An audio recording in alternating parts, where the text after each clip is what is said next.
Well, good afternoon and welcome to the Japanese American National Museum. Today's program, Karin Higa, Hidden in Plain Sight, is particularly special and deeply meaningful for the Japanese American National Museum because, as you know, Karin was a longtime senior curator here at the museum. And it's meaningful because, as she developed professionally as one of the nation's foremost scholars of Asian American art and art history overall, she also helped build JANM into the treasure that it is today. So as a senior curator, she provided the foundation for JANM to be more than just a museum of history, but of art, and therefore cultural with a capital C. She was really responsible for making sure that we had art in our programming. And I was here more than 20 years ago when we opened the pavilion building across the plaza to huge anticipation and expectation. And Common Ground, the Heart of Community, which covered 130 years of Japanese American history, was the core exhibit. But also inaugurating the opening of the building was the first retrospective of Bruce and Norman Yonemoto called Memory, Matter, and Modern Romance, which Karin curated. And it was a huge statement advanced by Karin to open the pavilion with the Yonemoto's work. Now, some of Bruce and Norman's work can be challenging, especially for the primarily Nisei generation back then. Our Nisei volunteers were a bit anxious and, to be honest, a bit confused by some of the work, especially the roped off area for adults only. But Karin, in her brilliance, took the time to walk them through and talk to them about the artwork, which not only made them feel comfortable, but opened their eyes to the power of the work. So the show opened successfully and with great critical review, and more importantly, it made a declaration that JANM believed in artists and the power of art to communicate ideas, but also that JANM would not shy away from tough, if not controversial, subject matter. To this day, I would say we have a strong tradition of presenting challenging exhibits and taking positions on issues of social justice and inclusion in the spirit of Karin Higa. Art in democracy is a highlight and hallmark of our work, and she leaves many legacies, and her presence is always felt among our walls and beyond. And the book of her writings and the fact that we are gathering today, 9 years after her passing, is a testament to her ongoing influence. So I'm delighted that JANM is collaborating with the Asian American and Pacific Islander Arts Network on today's program. I am proud to be active with the group.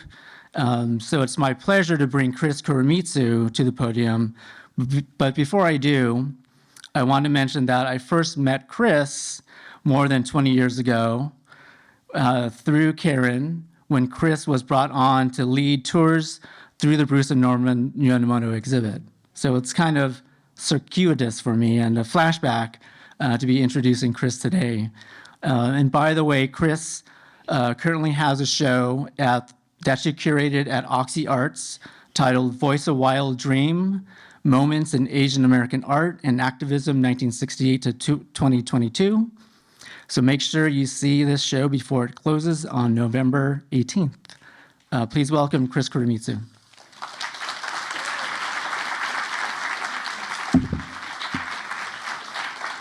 Thank you. I'll take this off. Thank you so much, Rick. Thank you, everybody, for being here. Thank you, the Japanese American National Museum, for partnering with the Asian American Pacific Islander Arts Network on this program. And thank you for coming out in person and on Zoom. I am a proud member of the AAPIAN. We have to work on that acronym a little bit. It is an emergent network of self-identified AAPI visual artists, curators, educators, writers, and patrons working to build an open relational platform to give agency to the rich complexity of the Asian American Pacific Islander experience through the collective exploration and sharing of contemporary AAPI art practices. We formed in response to the recent and recurrent rise in anti-Asian bigotry and violence during the pandemic, so we're quite new. And AAPIAN seeks to present these art practices in dialogue with past, present, and future sociopolitical contexts, with the overarching goals of increasing visibility for these experiences and works of Asian American Pacific Islander cultural producers, and really catalyzing a more sustainable, equitable, and just national discourse on what it means to be Asian American Pacific Islander. So from our earliest conversations as a group, Karin Higa's name came up time and time again as someone who so many of us looked up to as a model cultural leader, exemplary scholar, brilliant curator, exacting writer and thinker, and above all, someone who is tirelessly a generous advocate for artists and communities that she embraced. Her legacy seemed really so vital to amplify in 2022, not only to reinvigorate our own work, but to introduce her work to new generations. And as if by providence, we learned that the volume of Karen's selected writing, edited by Julie Alt, who's with us today, was being published this fall. And so the planning for these conversations really kind of merged beautifully with the publication of the book. And I say conversations because there will be 2 conversations. We want to make sure that you all know that this is the first of a couple of conversations on the reverberation of Karin Higa's work. So you can also join us at the Hammer Museum on Sunday, November 20th at 2 p.m. in the Billy Wilder Theater to continue the conversations about her profound impact. I have also the happy job of thanking the many people who came together to make this event possible. So we want to extend our deepest gratitude to Barbara Schroeder and Karen Kelly at Dancing Foxes Press, as well as Julie Alt, whose time and energy was instrumental in making all of this possible. Acknowledge the work of the committee members of the AAPIAN, who worked to put these 2 events together. Patty Chang, Anna Suhoi, Anna Iwataki, and George Yin. And there are many people to thank for their support of this event, including major support from Deborah Ermis and the Audrey and Sidney Ermis Charitable Foundation, Netflix and Christopher Yin, Susan Song, Sansa, and many, many additional individual donors, including many artists and writers, who are very fondly remember Karin and her work. Above all, we want to extend our thanks to Karin Higa's family, especially Kevin Higa, Russell Ferguson, and Rose Keiko Higa for all of their support. Today, I also have the honor of introducing Rose Keiko Higa. We are delighted to have her here with us to situate us and say a few words about Karin Higa to open this afternoon's conversation. Rose Keiko Higa is a senior at Oberlin College majoring in art history. She's previously worked at the Japanese American National Museum as a Getty Merrow undergraduate intern, assisting with the Mineo Kuba Masterpiece exhibition, and at the Natural History Museum of Los Angeles County. Her interest in art and museums has been spurred by her family, particularly her aunt and uncle, Karin Higa and Russell Ferguson. After Rose Keiko Higa orients us, Anna Iwataki will open the panel discussion and introduce her fellow panelists. And the panelists will speak briefly and then converse with each other before we open up to questions from the audience. Anna Iwataki is a writer, curator, and organizer from and based in Los Angeles. Her work is grounded by her scholarly, political, and intimate commitments to the production of culture in diasporic and hyperlocal contexts.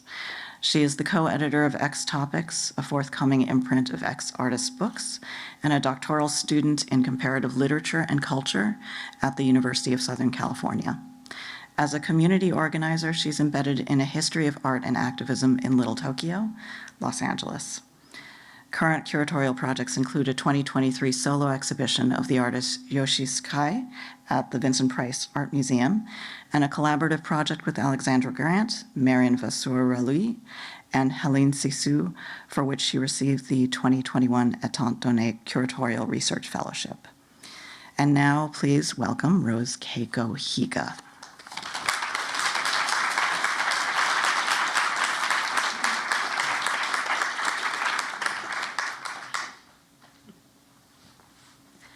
Hi, everyone. Good afternoon.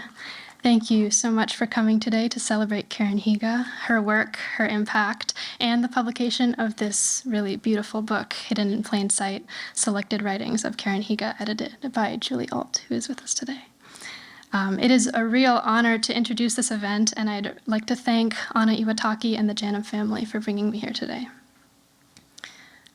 I was 13 when Karin passed away, so I knew her not as an art historian or as a curator, but as my aunt. Auntie Karin made me a hiking scavenger hunt birthday in Griffith Park, maybe in an effort to instill her own love of hiking and the park in me. And she introduced values of reuse and thrift, always using something interesting like a National Geographic centerfold as wrapping paper. She and my Uncle Russell gave me Citizen 13660, a graphic memoir by Mineo Kubo, documenting her time in camp, along with many signed copies of Alan Say's iconic children's books. I grew up coming to JANM for the openings of Karin's curated shows, for family days and for historical celebrations in Little Tokyo. Karin and her husband, my Uncle Russell, were both incredibly influential in my choice to study art history, but it's really only now that as a college senior pursuing art history and learning about the political history of what it means to be Asian American that I fully understand the impact made by Karin and the work she put into creating foundational exhibitions and contributing to the community of Asian American and Japanese American artists, art historians, and curators. I remember Karin as being a formidable presence, and from what I understand, she was from the very start. She was among the first class of women to attend Columbia University, and at only 25 years old, she began to curate A View from Within, one of JANM's early exhibitions featuring dozens of works of fine art created by those incarcerated in concentration camp during World War II. A View from Within was and continues to be an important work and moment for Japanese American art history. And even though the exhibition opened up years before I was born, its ripples of impact really are ones that I continue to encounter in my personal and academic life. That exhibition and her work at JANM was so important to the field and also to shaping who Karin would become. The legacy of her work continues to also shape who I am becoming as an Asian American and as an academic. In the summer of 2021, I was really lucky to be a Getty Mero intern at JANM and worked with curator Kristen Hayashi on the Mineo Kubo's Masterpiece exhibition. More than a decade prior, Anna Iwataki, our moderator today and organizer, was Karin's Getty intern. And when Auntie Karin was my age, and when she was Anna's age, there weren't opportunities like that for students to intern with Japanese American curators working on exhibitions about Japanese American artwork, and there was no Japanese American National Museum. During my time at JANM, I more fully started to know Karin as a scholar and as a curator. I was able to read through her correspondence with Mineo Kubo, sorting out how Okubo's collection would make it to JANM after her passing. And these were two very no-nonsense and to-the-point figures in Asian American art history. And to read their correspondence From the start, you almost read as a little brusque. It's pretty to the point, pretty void of niceties. But in reading these letters back and forth, I got to know Mine as an artist, and I got to know Karen. And through this very matter-of-fact correspondence, I could see the friendship that they had cultivated through Karen advocating for Mine as an artist and the deep respect that existed between them. Karen brought this collection of Mineo Kubo's sketches documenting incarceration to JANM, and that would eventually become my foundation for my first experience in museum work. It deepened my education, and it deepened my relationship to being a Japanese American and being a Japanese American art historian in a very personal way. Growing up, I got to know about incarceration, and I had abundant exposure to Asian American art and culture. And Karen and others with similar commitments forged opportunities from internships to entire fields of study. Auntie Karen's writings in this volume, many of which I am reading for the first time, speak to this and the path she forged, because it didn't otherwise exist when she was my age. Our generations and future generations get to benefit from the foundation built by Karen and her colleagues. This book adds to resources for Asian American artists, art historians, and people.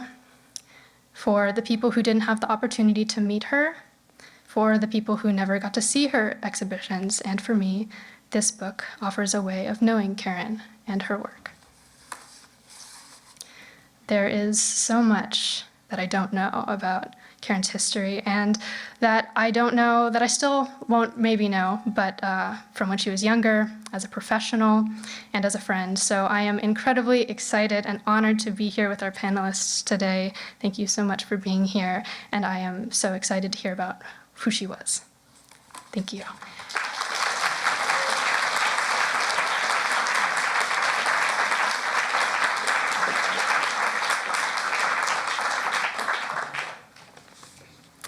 Hi, everybody. Thank you so much, Rose Keiko and Chris and Rick and everybody, and all of you for being here. We're really thrilled that this day is here and that we were able to do this event at JANM, and especially with these wonderful panelists. And before I introduce them, I'd just like to briefly quote from the foreword to the book of Karen's collected writings, written by her longtime friend, the art historian Pamela Lee. Karen's work was explicit in its outreach to communities of scholars, artists, and friends. Her approach was nothing but subjective, interpersonal, and collaborative in its intellectual engagements. It was no less rigorous because of it. It was a process installed in the contingencies of history and the actualities of concrete experience, life on the ground. And I think our program today is really a testament to this commitment to art, to community, to this life on the ground. So with that, I'm very happy to introduce our panelists, and maybe do you guys want to take your seats while I do? Oh, okay. We can sit together. It's okay. That's okay. We'll sit together. Okay. So our first panelist is Howie Chen. Howie's the curator of 80 Washington Square East Gallery at NYU.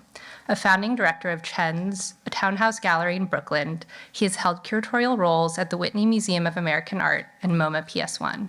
His writings have been published by Primary Information and Badlands Unlimited and have appeared in magazines such as Art Forum, Frieze, and Art in America. With artist Mika Tajima, he formed New Humans, a moniker for collaborations with musicians, artists, and designers. Chen is the editor of the anthology Godzilla, Asian American Arts Network 1990 to 2001, published last year by Primary Information, and is on the faculty of the NYU Steinhardt School. Our second panelist is Bruce Yonemoto, whose work as a video and digital media installation artist, educator, writer, and curator, many of the works done in collaboration with his brother Norman, began in the mid-1970s. Since 1989, his solo work has been exploring experimental cinema and video art within the context of installation, photography, and sculpture. Yonemoto has been honored with numerous awards and grants from the Guggenheim Foundation, the National Endowment for the Arts, the American Film Institute, the Rockefeller Foundation, and the Maya Deren Award for Experimental Film and Video. And, as it was mentioned earlier, in 1999, Karin Higa curated a major mid-career survey of Bruce's work here at the museum. And he's had solo exhibitions at the ICC in Tokyo, the ICA in Philadelphia, the St. Louis Art Museum, and the Kemper Museum in Kansas City. He's exhibited at the Pompidou Center in Paris, the Generali Foundation in Vienna, and at the 2008 Gwangju Biennial, Getty Pacific Standard Time, and most recently in an expansive survey show in Kanazawa, Japan. And our third panelist is Julie Alt, an artist, curator, editor, and writer focused on mobilizing materials and information to animate histories of activism in art. Her projects include exhibitions, art writing, archiving, and historical chronicles. Alt has edited, authored, and collaborated on over 20 publications, including the one that is available for you to purchase today. Her recent exhibitions include Down the Rabbit Hole, JB and JT, James Benning exhibition arranged with Martin Beck in collaboration with O-Town House Los Angeles in 2020, and Paper Mirror Nancy Sparrow at the Museo Tamayo and MoMA PS1 2018-2019. So please join me in welcoming our panelists to their seats.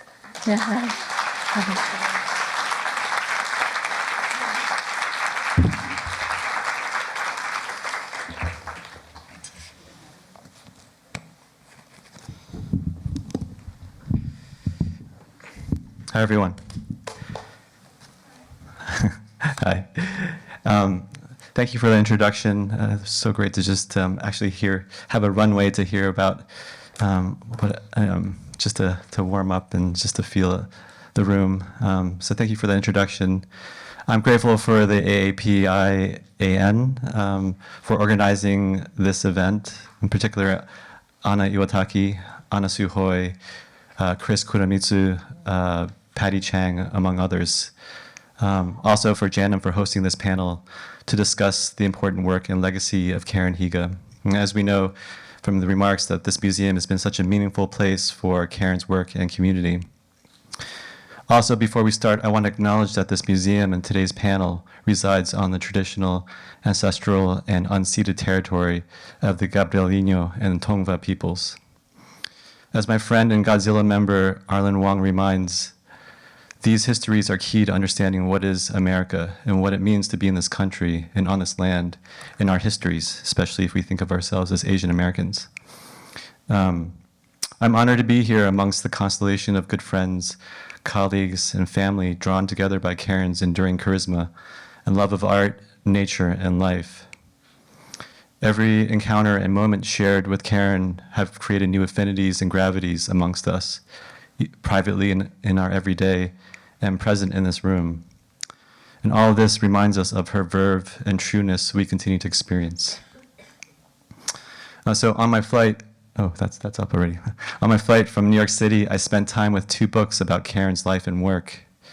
The first, a book made shortly after her memorial, containing personal speeches celebrating and remembering her life, and the other book, Hidden in Plain Sight, edited by Julie Alt, that collects Karin's curatorial, critical, and art historical writings over the decades. Aside from being deeply touched by these books and missing her with every word I read, recounting her voice and spirit, I was floored by how these two books blended together to create a full perspective of Karin, how seamless art and life was for her, and how she reminded people of this way of living. And this was truly her unique gift and life force. So this slide is up. In 2006, I had the fortune of meeting Karin on the occasion of the exhibition One Way or Another, Asian American Art Now, that she co-curated with Suzette Min and Melissa Chu at the Asia Society. Then my partner and wife, Mika Tajima, was one of 17 artists participating in the exhibition, the exhibition itself was an ambitious curatorial effort to critically examine the viability of using Asian American identity as an organizing theme and framework for exhibition making, especially in the new century. The show boldly interrogated identity-based exhibitions as a form and genre while acknowledging its history and discourse. In this effort, the curators sought to present artists who, quote, challenge and extend the category of Asian American art, end quote, and who make work that, quote, defy a definitive conception of Asian American art in favor of working one way or another, end quote. And if you can remember, this was a time in the field when people and curators were interested in the horizon of post-identity art in the wake of 90s multiculturalism while confronting the globalism of the new millennium.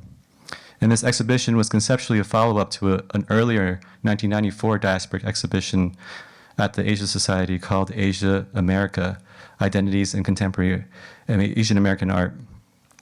And this show on the screen was also contemporary of the 2001 exhibition Freestyle at the Studio Museum that provocatively speculated post-identity as a possible artistic mode and representation. And in a way, these two exhibitions resonated. And I always thought that One Way or Another was also a clever play off of By Any Means Necessary. If you can just advance the slide, please. Next slide. It's great. In the exhibition catalog for One Way or Another, Karen was had one of the most insightful and candid subjective histories of Godzilla, Asian American Art Network, which is a legendary collective formed in New York City in the 1990s to create an art and social advocacy group to increase the visibility of Asian American artists, curators, and writers who are negotiating a historically exclusionary society and art world. As a group, for more than a decade, the group grew from a local organization into a nationwide network, confronted institutional racism, Western imperialism, anti-Asian violence, the AIDS crisis, and also representations of Asian sexuality and gender, among other urgent issues. Karen was also among the first members of the group before locating to Los Angeles. Next slide, please. And this is one of the iconic photos of Godzilla. And you can see Karen with her hands folded in the middle. The inclusion of this essay was key to not only contextualize the historical precedents for One Way or Another, the exhibition, but more importantly, to understand the curatorial and art historical commitments that Karen continued throughout her life and career, specifically in the realm of Asian American art history and her active curatorial work in contemporary art at large. This insight is important because Karen's work as a contemporary art curator and art historian engaged these registers in such rigorous, impactful, and visionary ways. Next slide, please. It is with this inspiration and spirit that I began my research for the Godzilla, Asian American Art Network anthology, started during the depths of the national pandemic lockdown in 2020. This book is a comprehensive collection of writings, art projects, publications, documents, and other archival ephemera from the collective. And as I dove into the archives, interviewed past members, and excavated writings, Karen's Godzilla essay became a regular touchpoint, voice, and template for me that guided my efforts throughout the journey on this book. The more I worked on the Godzilla book, the more I was in awe of Karen's work and way of doing and being. Her ability to work across so many different spaces, curatorial, critical, academic, community, and social spaces. And in an age of academic, cultural, and social silos today, I truly appreciate Karen's openness and willingness to bridge these different spaces in her life and work, and to show and see how they're interconnected. To be able to reconcile these different stakes, histories, and conversations with such natural ease, that is to me her unique virtuosity. I approached this Godzilla book and research project as a curator without an Asian American studies background or specialty. And when faced with the mountains of information, histories, and discourse, I found my bearings by asking myself a version of what would Karen do, along with revisiting what did Karen do in this space, in hopes of bringing the same uncompromising rigor, touch, and commitment to these spaces embodied by Godzilla that she brought to all of her work. And in this way, I dedicated the Godzilla book to Karen. And in the acknowledgments, I wrote, whose friendship and profound commitment to visual art, history, and community continue to inspire me to this very day. And her voice and words ring throughout this book. Next slide, please. Some highlights in the book I want to mention is this image of Karen receiving the annual Godzilla Award called the Zilly in 1992 to celebrate her exhibition, The View from Within, Japanese American Art from the Internment Camps, 1942 to 1945, that was mentioned here at JANM, which was so landmark, which featured art by Japanese incarcerated Americans in internment camps in World War II. And also, next slide, I want to point out a letter that's also in the book. It's a letter from Karen on JANM letterhead to fellow Godzilla member and curator Eugenie Tsai on the East Coast. And in this letter, she looked forward to the grand opening dedication of JANM's new building and describes her plans for organizing a West Coast symposium focusing on Asian American art, inspired by the energy of Godzilla and their recent success in protesting the racial exclusion of the Whitney Biennial. She also describes amplifying and collaborating on efforts of fellow colleagues such as art historian Marco Machida and curator Alice Yang on the East Coast. And in this letter, her voice and energy is indelible, and the postscript scribbles that you see at the bottom capture her hand and echoing the way she talked, thoughtful, direct, and always present. Last week, I attended a large-scale symposium hosted by the Cantor Arts Center to celebrate the launch of their Asian American Art Initiative at Stanford, and actually, the two panelists here were also there.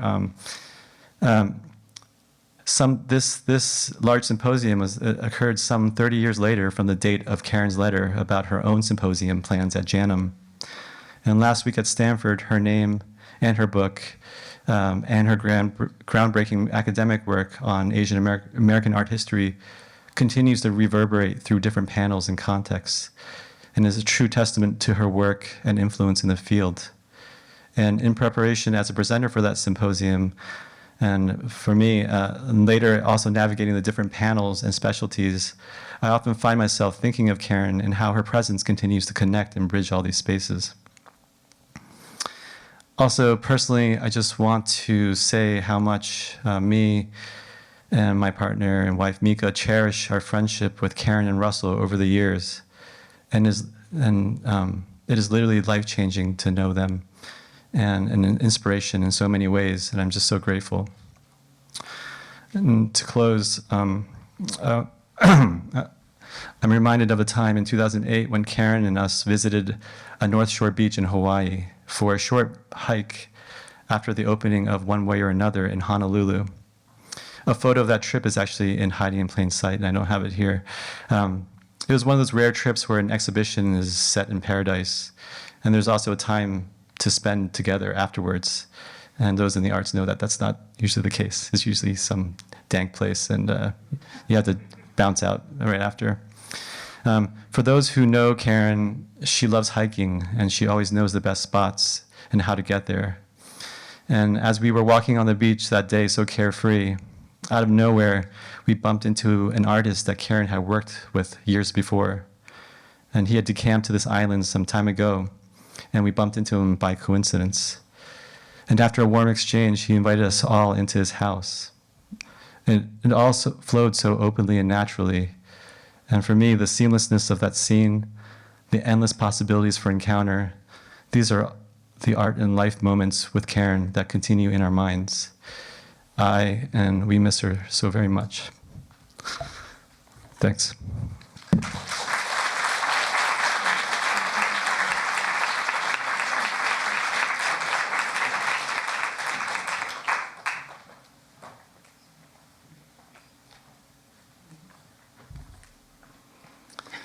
Well, thanks, Chris and Anna and Rick and everybody here at JANM. I can't believe that it's been almost 25 years since Karen and I, and Norman, of course, put up the show. I remember going to the Pompidou in Paris around the time of the show that we were doing with Karen to see a show by the famously grumpy filmmaker Jean-Luc Godard. In large letters on the entry wall, I remember reading his words, and quote me, that an artist always hates the curator of their retrospective. I never thought twice about it until we had ours. Believe me, I do not entirely agree with him, but there is truth to his complaint. Having a retrospective is a really traumatic experience. You have to review your life, your work, and most of all, your place in the world. In hindsight, it is truly amazing that Karen decided to showcase the work of Norman and I as the opening show of the new edition at JANM. I remember being disappointed that MoCA did not follow through with their plans for our show, but hey, Karen stepped up for us, and believe me, she really came through. She worked tirelessly to get us more space, more and more space, and commissioned a very large new installation, Silicon Valley. What is up is this composite piece of Framed, which was featured in the show. For Karen, probably one of the most important elements of the show was the catalog. And what an amazing catalog she and Tracy Schiffman made for us. It has stood the test of time, and I still don't know where Karen got all of the information for her extensive essay. She must have even interviewed my mother without my knowing it. And this is a quote from Karen's writing in the book, in the catalog.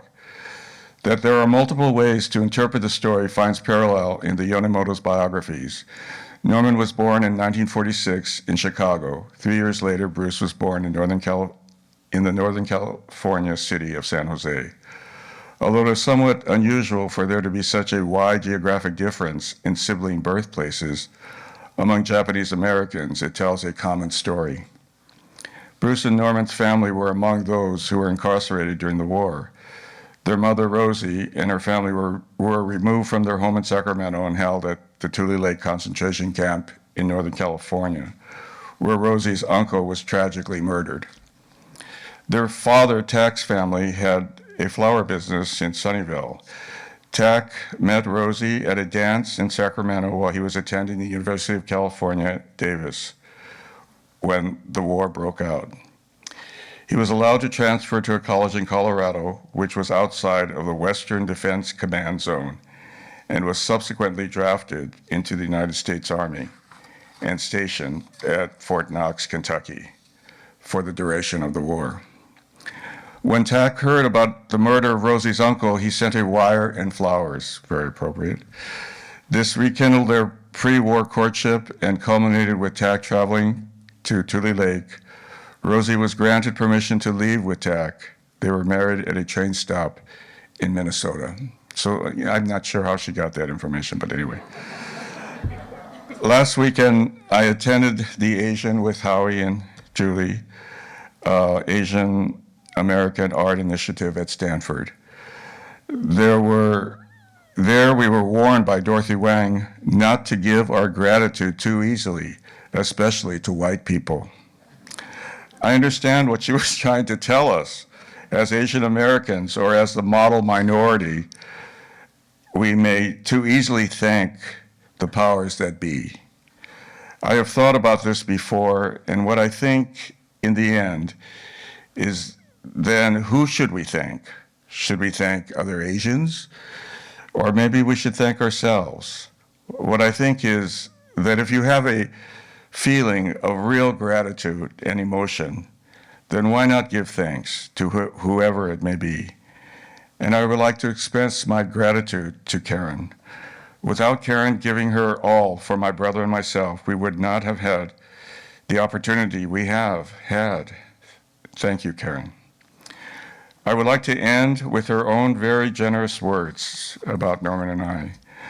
The tensions between the fantasy and falsehood of the image, between the fact of the matter and the fabrication of its origins, and between romance and reality run throughout the Yonemoto's work. And in every case, the artists challenge the viewer's expectations while giving them what they want. Like the mutation that suggests the possibility, I guess it's not going to come up, but anyway, there was a picture of it. Like the mutation that suggests the possibility of a golden flower. Okay. The Yonemotos employ the conventions of mass media representation and through interventions of form and text create something new, invested with criticality, but endowed with pleasure. Thank you, Karen. I will always be grateful.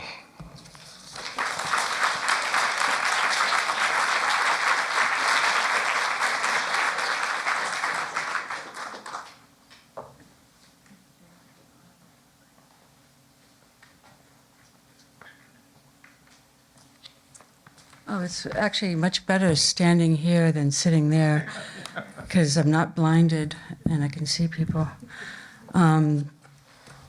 I want to thank Patty and Chris in particular for including me in this, along with the AAPI Arts Network.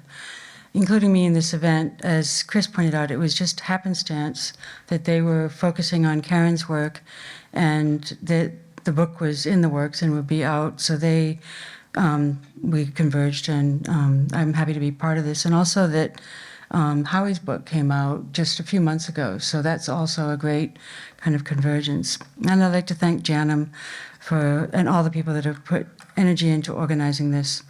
Bruce, can you hand me my water? I forgot it on there.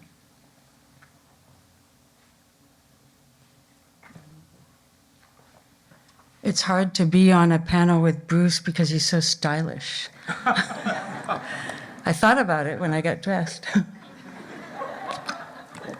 So Karen and I were good friends, and we had a lively dialogue about a lot of different things that included art and our respective projects. But living on opposite coasts, I only saw a handful of her shows. I saw Bruce and Norman's show.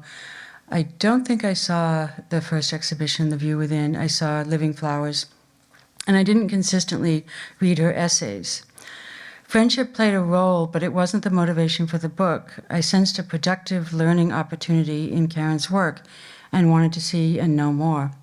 Her writings were primarily published in art catalogs through JANM and other catalogs that are no longer generally circulating. Some are out of print.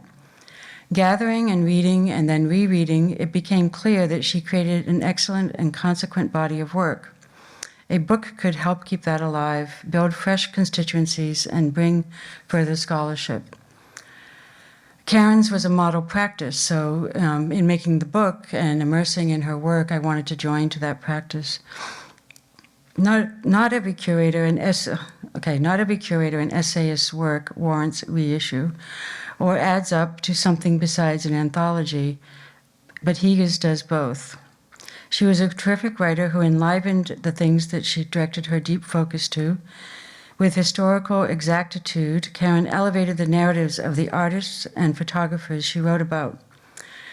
Critical acumen, independent thinking, pragmatism, and her famous forthrightness are present in her writing.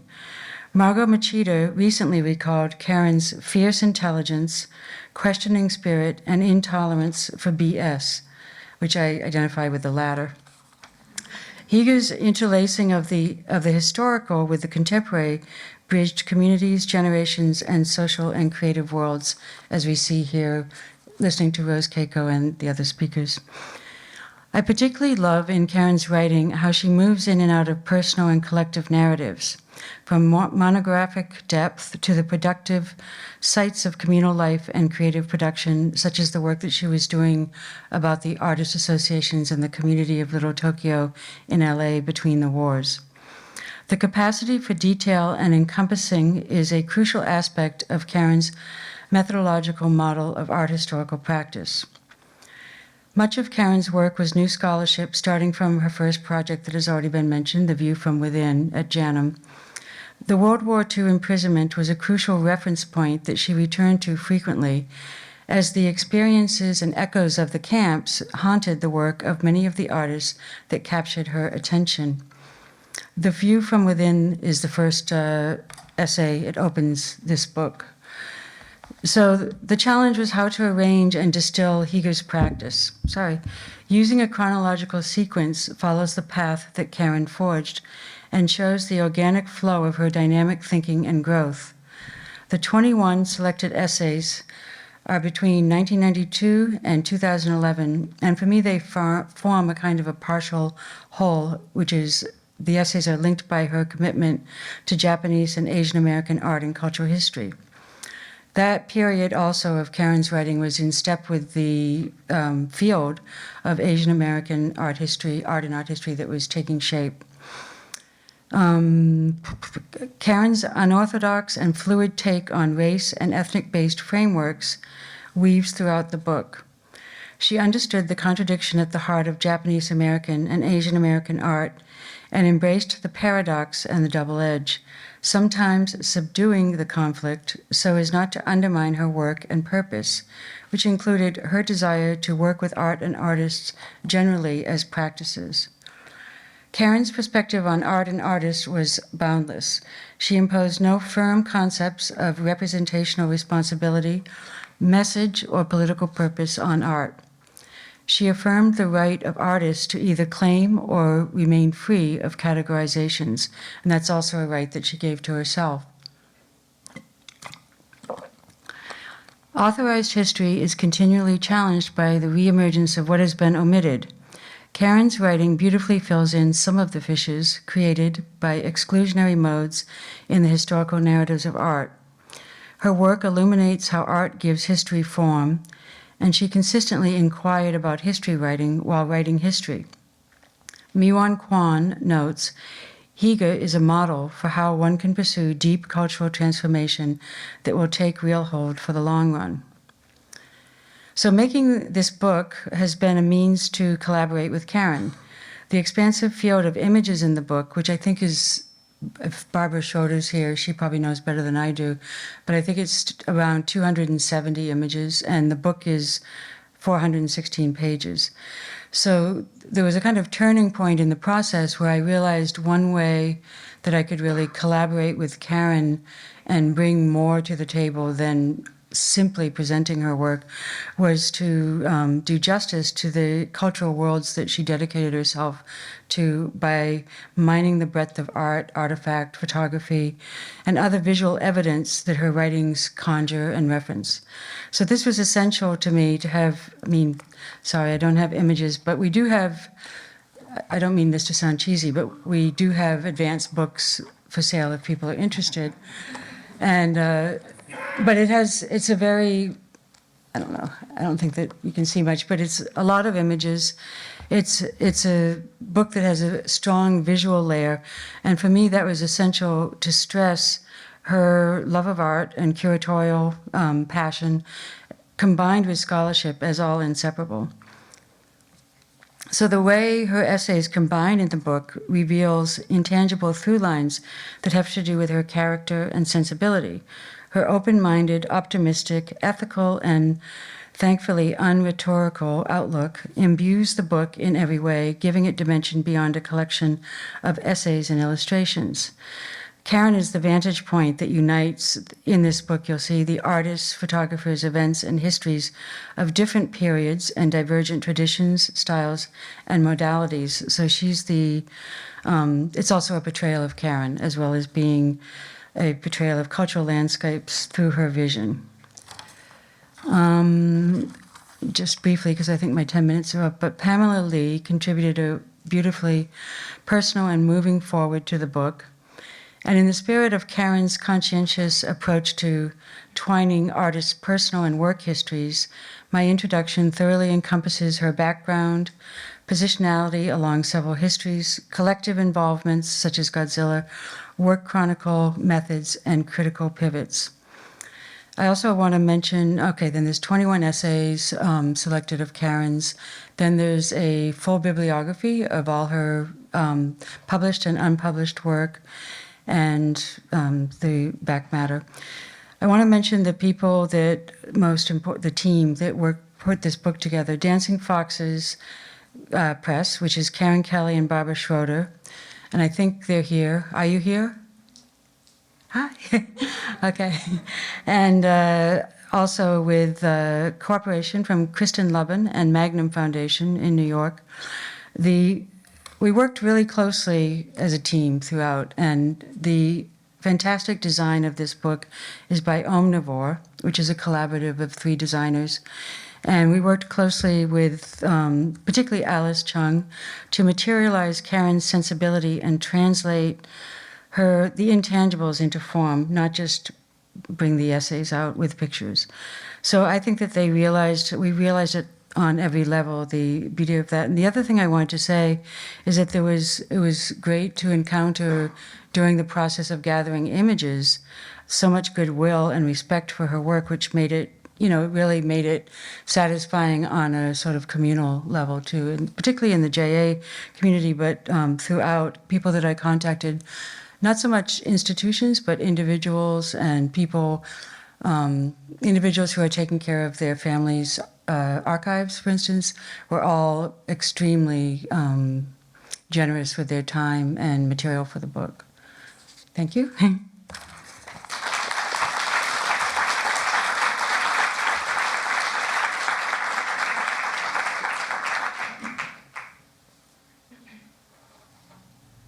Hello. Okay, thank you so much, everybody. That was really wonderful. Before we get started with the conversation, I'd like to ask Rose Keiko to come back up here so that she can participate if she would like. And also, if you have questions that you've written down on the index cards that you received before coming in, if you could please start to pass those forward so that they could be handed to the person who is collecting, to Elizabeth, who's collecting them, that would be great. Thank you. So I guess I wanted to begin with a question that is in some ways for everyone. And in one form or another, everyone who's spoken today has touched on the constitutional entanglement of so many different spheres of culture and just of being that really characterizes Karen's work. And one of the reasons why our working group wanted to focus on her is because of that she was doing something so early on that many people and many institutions are still searching for a way to do, how to have nuance and rigor in bringing together cultural histories and identity politics, while still, giving justice to the artists and the artworks that allow us to have these conversations.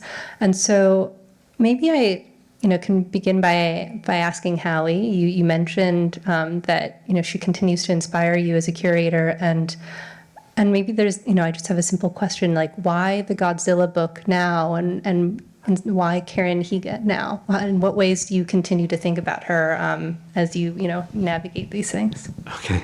Hello. That's a big question. I think I approach. I think I kind of resonate with Julie. Kind of the archive. I approach it subjectively and treat the archive as a subjective matter. So I approached the Godzilla project really as a historical inquiry, but also more just to think about the people I've encountered that were part of that group that pushed my boat along in this field. So Karen was one, Eugenie Tsai, Lydia Yi, all these people that I knew were involved in something collective in the 90s, but I had no idea what it was. So the wormhole was from the personal and the subjective, and there was the rigor and the research was driven by the desire to want to know and maybe to share it with others if I find something. So the book itself is all that subjective material, subjectively compiled, and like your intro, it's one of those. That's the space where, I can maybe propose a framework to think about the work, but not and the material and the people, without fully over-determining that. And I think, to answer the part of your question, I don't know if I just thought of an image, like, with the new camera phones, when you shoot something, it does a trick where the deep focus and the foreground is all visible, And I think about maybe Karen's work is like that, that you're getting ultra detail and specificity, but you're also getting the field itself at the same time. And that's like literally visionary in a lot of ways. It's hard to do that nowadays when people become more specific or specialized, or their funds and institutions only for one thing or the other. To be able to navigate those spaces, to keep the trees in the forest, the foreground, the background, all together is a feat in itself. Yeah. Absolutely. And on that note, Bruce, I hoped you would talk a little bit more about the experience of working with Karen and the museum, and how, if it was, or in which ways it was distinct from other relationships with institutions and with curators, given where we are and the knowledge that the specific knowledge she brought to the relationship.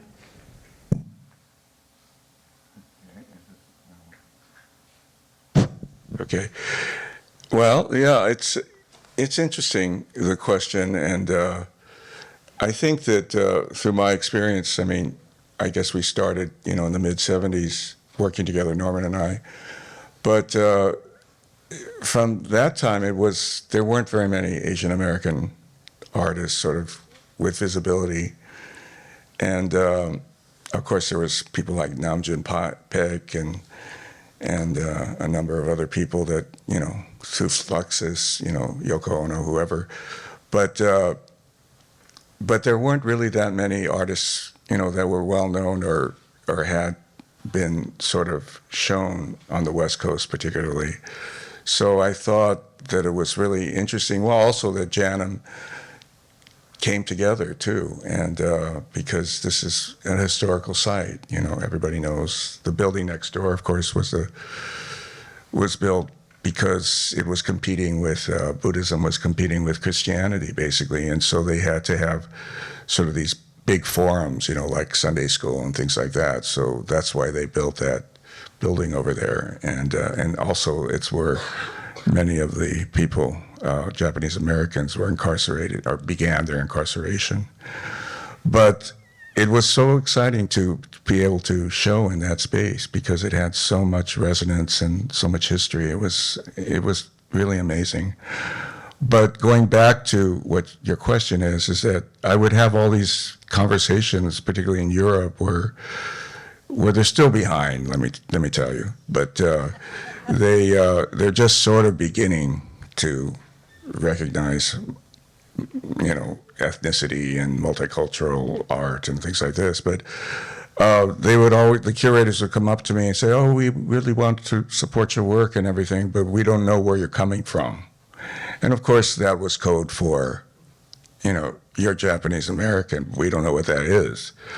So that happened many, many times. And so when Karen approached us for doing this survey show, the retrospective, it was really exciting, and I didn't know what to expect, but it just kept on getting bigger, and it was just an amazing experience. And she really fought for everything, like Rick was saying. I mean, a lot of people had a tough time with our work, and particularly in the Japanese American community, if not everyone, for that matter.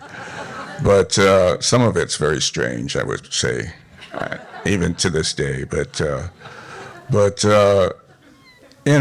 it's what we did, and so I think that it's sort of coming out now. I mean, things are coming together now, and people are recognizing. I just had a retrospective, or Norman and I had a retrospective in Hamburg, and it was really well attended, and they were very excited about it. I guess there's an article in Art Forum. But I don't know. Does that answer your question? It does. Okay. Also, please, if you have questions for each other, please feel free to jump in.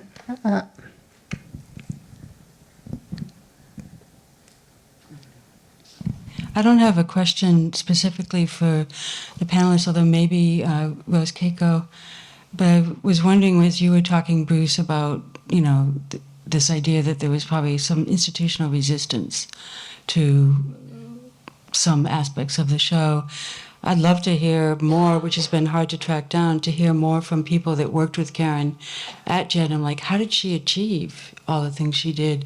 What was her institutional style that that made it possible, that makes it possible for us to have this material now still? Because she did, it's easy to say something is groundbreaking, but she really did go deep, as Miwon pointed out, for lasting change, right? And opened up this museum, I think, in many ways, also as a history museum, as I think Chris was talking about, or Rick, I can't remember, showing art, and also the Living Flowers exhibition, which combined ikebana and contemporary art.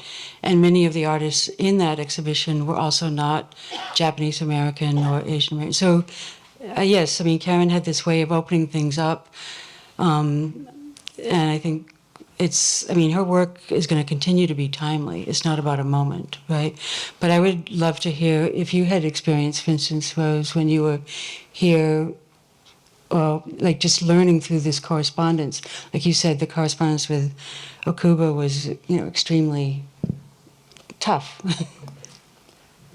Or if others, maybe we can talk about it during the reception, but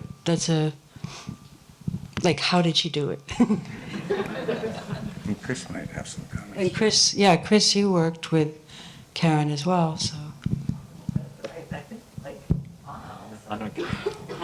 So I was Karen's intern during the Living Flowers exhibit, and I was so young then that I wouldn't have known how to recognize the effort that I'm sure was there to navigate bringing something like Ikebana as one thing into a museum that collects artifacts, that collects histories, as well as contemporary art. But I was here so during this exhibition, not only were there, these amazing arrangements that were there at the opening, but they changed every week.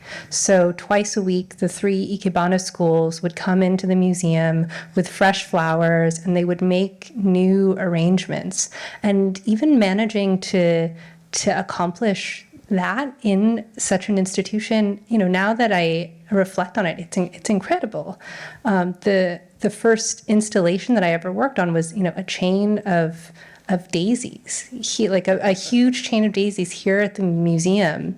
And so I would also love to, I think, again, this is why we wanted to have a reception afterwards. And I really hope that you all stay, because there's so many of these things that can only be teased out in conversation. And the panelists here, we're also looking to find out more. So please, if you have answers, start noting them down for us. Yeah. Yeah. Julie, and I was wondering what the biggest surprise for you was, or the biggest discovery in doing the research for the book.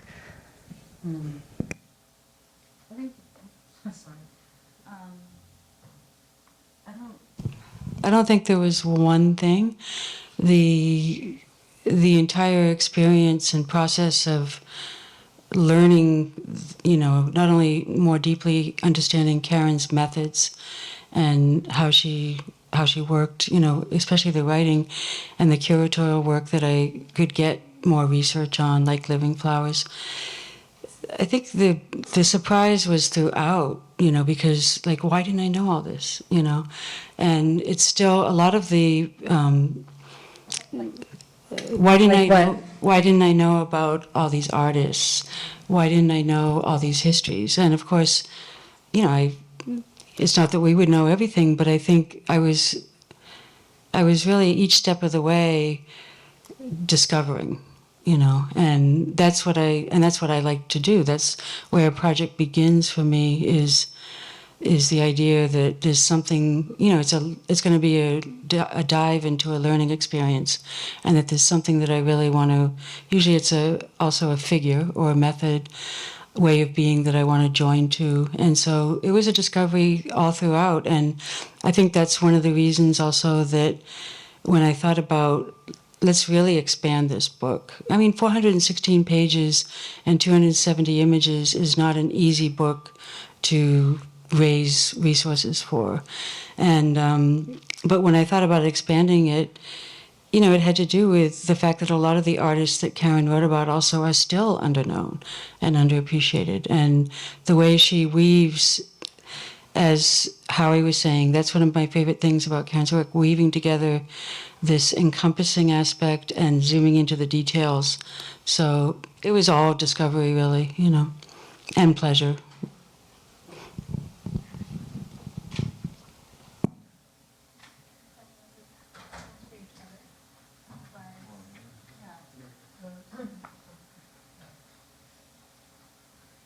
I have I have a lot of questions, and I'm sure ones that could be answered as well by people in our audience, about what it was, similarly to Julie, what it was like to work with Karen. There is only so much garnered from emails and letter correspondence, especially because Mineo Kubo was also a very particular person. But really, from what I remember, as a family member, she was unique in myriad ways, and it seems the more I read about her and the more I hear about her, I'm only now putting together pieces of who she was as a friend and as a scholar. And if you have anything to impart about your time working with her, I would love to hear about that.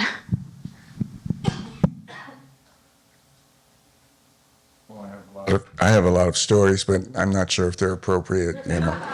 But but there's one. I mean, I know that it's still the case. I mean, Karen says, you know, would always bring up that we didn't have a collector base, and so I would say, isn't that your job?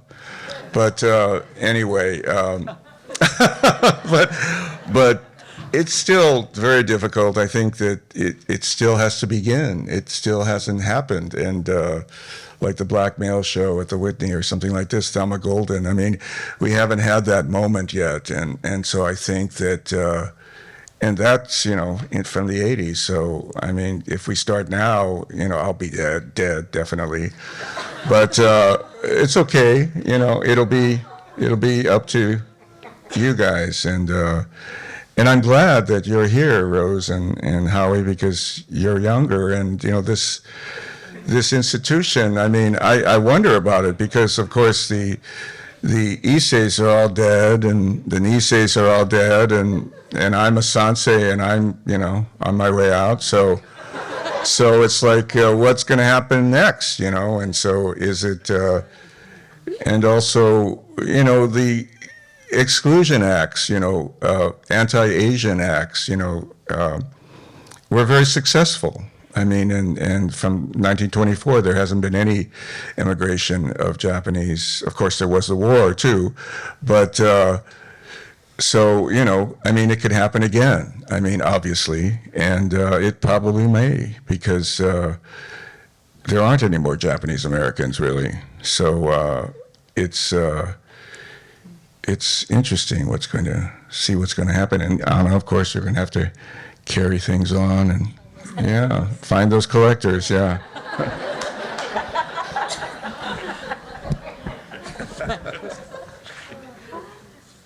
Maybe I'll just add one more thing, because I was actually inspired by something you mentioned about in your remarks about Karen engaging in the contradiction of identity, right, like Asian American.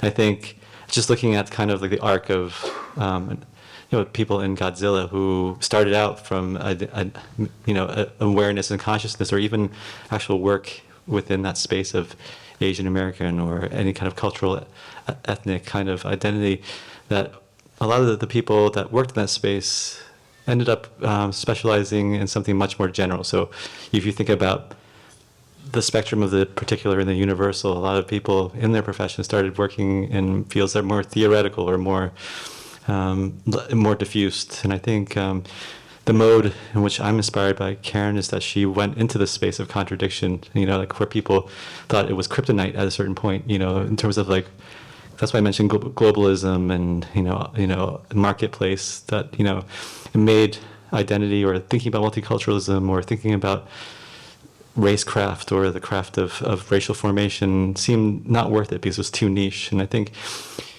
you know, she to me, she went headlong into that space, and also was touching out to contemporary art at large or culture at large. And I think to be able to work in those two modes, it's like something that I'm excited for, to meet people who are doing that in that space, because, yeah, I mean, it's not anybody's fault that people end up in niches that are outside, but there's something about her pulling the threads through, you know, and there's a continuity to it that carried the stakes from the beginning that I really like about it.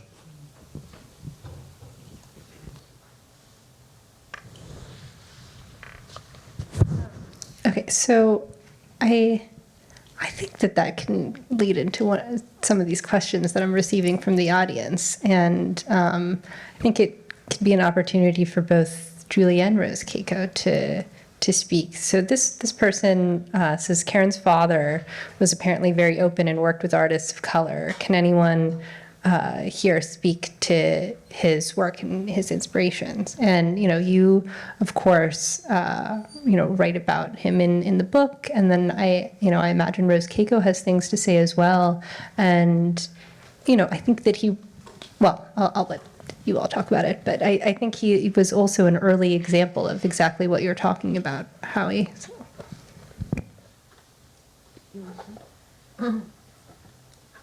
I think this may be better taken on by you, Julie. My grandfather, Kazuo Higa, died before I was born. I do know that as a professor of art at LA City College, he was involved in Asian American activist groups, but I think that your book details far more than I knew before, making me ask myself, why did I not know this really? I'm going to have to just read a little bit, a couple paragraphs, because I don't have it all in the foreground. So Karen was born to Kazuo and, how do you say his name? Keiko?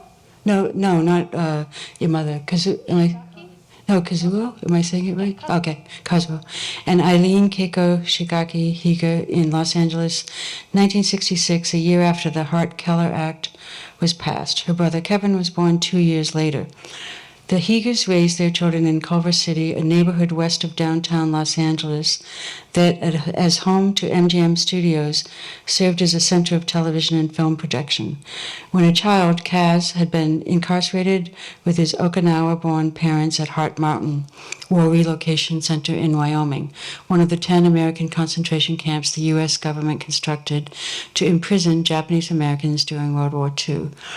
He later studied art, design, and art history and began teaching art and art history at Los Angeles City College, 1968. A wholehearted advocate of all minority students and a dedicated teacher, until he died in 1994. Kaz became chair of the Ethnic American Cultures Department and directed the school's Da Vinci Art Gallery. As a graphic designer, he worked for the studio of Charles and Ray Ames, and Kaz was always active in the Asian American movement and involved with the LA media organization, Visual Communications, or VC, for which he conceived the name. And then it goes on, there's a little more, but I don't have a lot more information than that. A lot of that information came from Kevin Higa and Russell Ferguson, and it's also when I was doing some of this research, let's say the final research of writing the introduction and gathering images, most of the institutions where I could have tried to visit archives and find things were closed down or inaccessible. So I was really reliant on internet stuff, and I didn't find much, but Russell and Kevin were both helpful with the basic information. And then there's one essay in the book which I'll direct you to, but I won't take time to read from it. But it's the next to the last essay in the book. It's called Black Art in LA, Photographs by Robert Nakamura. And that was a project that Kaz and Nakamura had started together, initiated photographing Black artists in LA in their studios. And that was also a kind of a groundbreaking, eye-opening project. And so Karen wrote a beautiful essay about that, where she also really claims her use of the word I and talks about some personal history with her father, etc. And that was in Kelly Jones' exhibition at the Hammer and book, and I'm trying to think of the name of it. Now dig this! Exclamation point. Yeah. But again, it would be great to have more information, maybe from Bob Nakamura or, others or from VC, which I had trouble getting in touch with the VC folks, Maybe one of them are here today. Okay, so we just have a few more minutes before the end of the kind of formal part of the program. And we actually have two questions from the audience that are about friendship and the friendships that run through her work that motivated, the curatorial and writing that she did. And one question is specifically for Bruce about friendship with Karen, and then the other one is just a more general question for anyone who wants to speak on either their friendship or other significant friendships that were, of note in her work.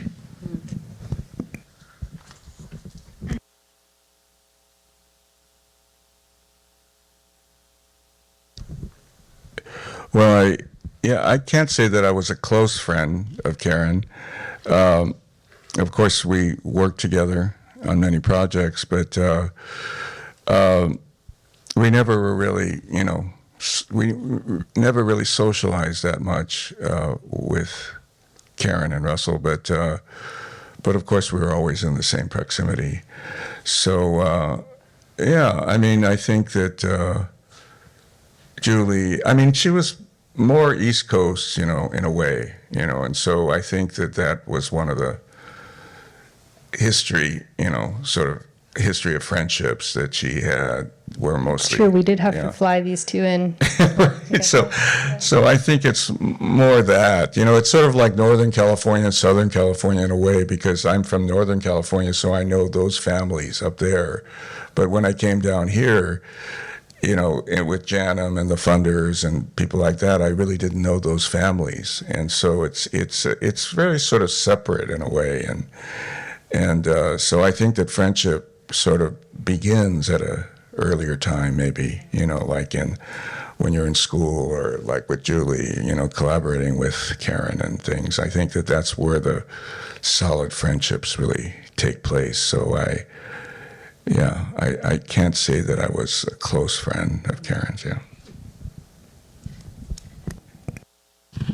I'm not sure that I can really address much with that, except that I think friendship structures and exchanges are kind of all over her work, but maybe that's not always the starting point for something. But she may, friendship was also, maybe there would be a better word for it, but, there was a lot of heart in the work and connection. But I wanted to mention Karen Ishizuka and Robert Nakamura, and Karen is also, is she chief curator here, or? Yeah. And that, in the introduction in the book, one of the first things is to talk about, as Howie mentioned, when Karen was 25, that she was invited, she was brought into JANM to work on this exhibition, and that was through Karen Ishizuka and Robert. So, and they were close friends with Kaz, her father. So there's all kinds of lines, or it's not lineage, but there's all kinds of lines. And I think Karen worked a lot with friends, but also she stimulated friendship with whoever she got in contact with. For instance, with Irene Sakata at Bunkato, and you read some of the material with Mina Okoba and how they're, maybe it was a little toxic or whatever, but they were friends, right? And I think when we look at the JANM collections and see how much Karen brought in, that speaks to something like friendship, whole collections that were given to JANM, which Rick talked about as well. And I just wanted to plug again the event at the Hammer on the 20th will include Karen Ishizuka. So we really wanted to make the tie between the two institutions, the two sides of the city, and to have that aspect of Karen's life and her history, and how the evolution of her career be present at the Hammer as well, and not just at JANM. So. Maybe I'll just, there's something that I wanted to include in the talk, but I never got to. And I don't know if it speaks to friendship, but I'm just thinking about, Karen and Russell as being, I met Karen through my wife Mika's participation exhibition, and eventually became family friends, where when they came to the town, we would meet up and eat, do life stuff when they came to town. And I think, one thing that I'm grateful, and also part of being, just also the kind of just support in general for. I ran a gallery. I just remember this thing where I ran a gallery space in Lower East Side, and in the early 2000s, and part of the way we floated our space was to produce editions, and it was called Dispatch, and I remember I was closing up our space, one night because we had a gallery sit, and I think I just remember, Karen and I think Russell too, dropping by, if I can remember correctly, and to look at the space, because to just general moral support of running a space as after I left the Whitney, so this kind of post-institution, and I remember Karen supporting the space, moral support, but also buying that edition, and I just always remember that because that literally floated a few months' rent for us. So like that's just the moral support, and just like knowing how much that meant to a space like ours. Those things, not the monetary part, but just being there, to support efforts, for friends is really meaningful. Well, I think we can move the conversation outside. We have a reception set up on the plaza for everyone, so please join us there, and please join me in thanking our panelists and everyone for this really wonderful event.